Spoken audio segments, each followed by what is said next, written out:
Bonjour. L'objectif de cette vidéo est de présenter et d'expliciter une ressource pédagogique, le pilotage du SAP École-PAP, de montrer les liens et l'adaptabilité de cette activité au diplôme de la famille de métiers. Voici la proposition d'organisation pédagogique telle qu'elle est présentée dans le Vademecum, seconde famille des métiers du pilotage et de la maintenance des installations automatisées. Elle est composée de 5 périodes, 3 sont mises en œuvre au lycée, 2 en PFMP.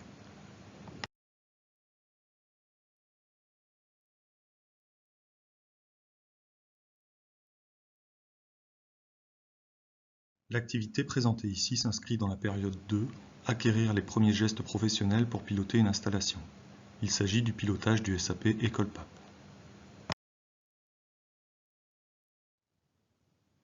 Le choix du système École-PAP comme support technique nous a paru pertinent car il s'agit d'une machine de recyclage de papier.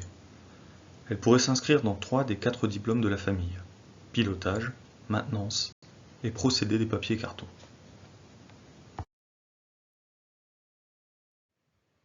Nous avons décidé d'articuler nos séquences autour d'activités pratiques à l'atelier.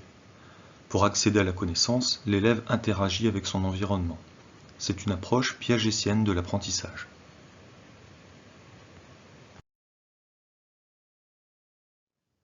Voici la page de garde de l'activité.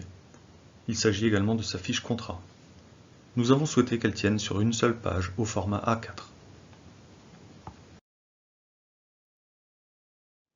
Cette activité s'inscrit dans la transformation de la voie professionnelle.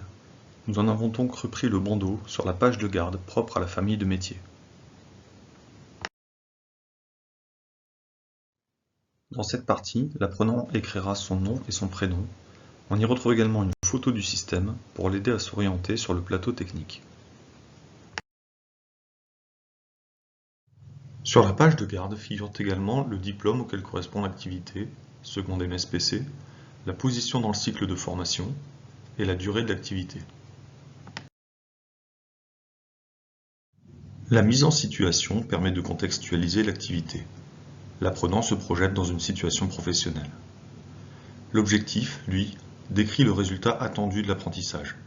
Il doit être orienté vers l'apprenant et décrit un comportement observable. Il doit être construit de la façon suivante. L'élève doit être capable de, plus un verbe à l'infinitif, plus des critères de performance, plus des conditions de réalisation.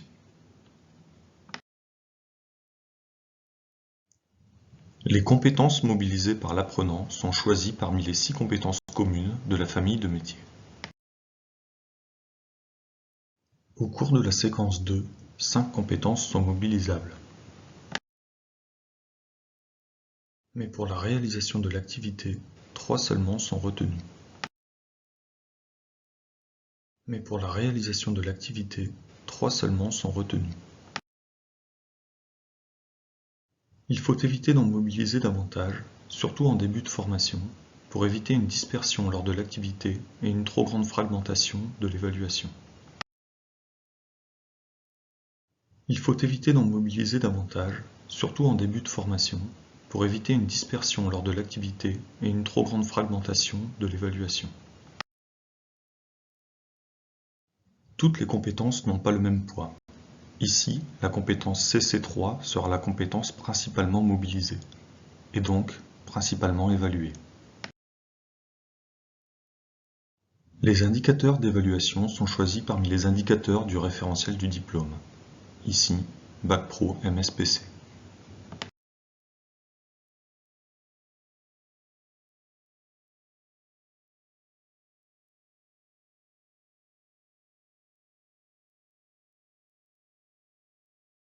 Pour chacun des indicateurs d'évaluation, 4 positionnements possibles.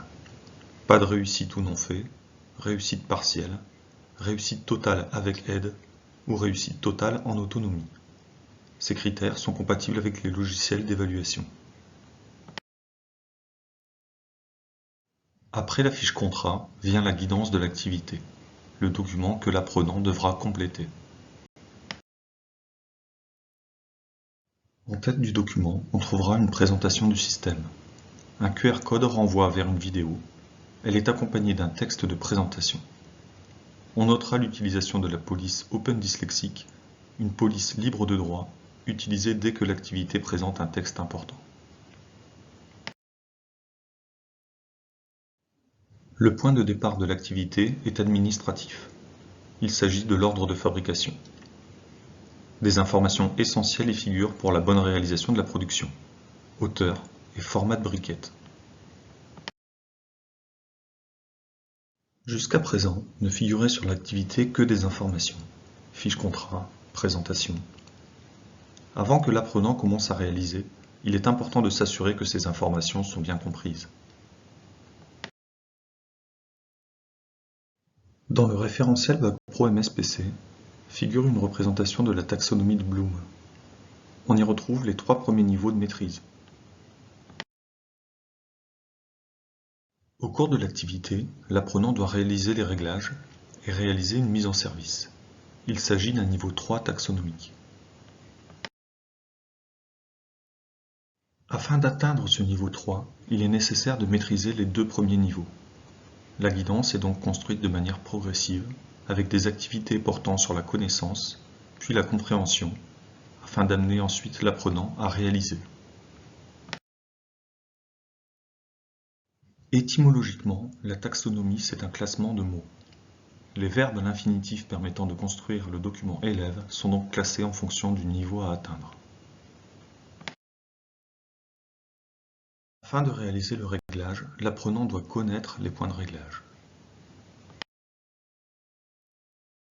Il doit ensuite comprendre comment les réaliser. Il pourra enfin régler son système. On comprend bien la progressivité de la guidance d'un niveau 1 à un niveau 3 pour amener l'apprenant à réaliser en autonomie de la façon la plus naturelle possible.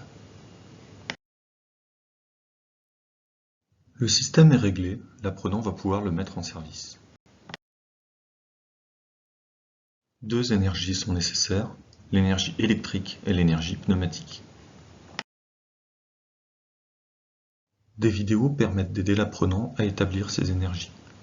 Mais il ne s'agit pas simplement de reproduire les gestes, il faut comprendre ce qu'ils produisent. C'est la raison pour laquelle on demande à l'apprenant de relever les effets de ses actions, l'état des voyants et la pression au manomètre. Pour les mêmes raisons, à chaque étape de la conduite, l'apprenant devra relever les effets de ses actions sur le système. En mode automatique, une température minimum doit être atteinte dans le four pour que le cycle continue d'évoluer. Tant que cette température ne sera pas atteinte, le système sera à l'arrêt. Il s'agit ici d'amener l'apprenant à comprendre qu'il ne s'agit pas d'une panne, mais d'un fonctionnement normal. Il relève les températures et choisit la justification de l'arrêt. Le début de l'activité était administratif avec l'ordre de fabrication. La fin de l'activité est également administrative avec le document de suivi de production. Les briquettes sont triées et évacuées de manière éco-responsable. Le système est remis en position initiale. L'activité est terminée. C'était la présentation de la construction d'une activité pour la famille des métiers du pilotage et de la maintenance des installations industrielles. En espérant que cette vidéo vous aidera à construire vos futures activités, je vous remercie pour votre écoute.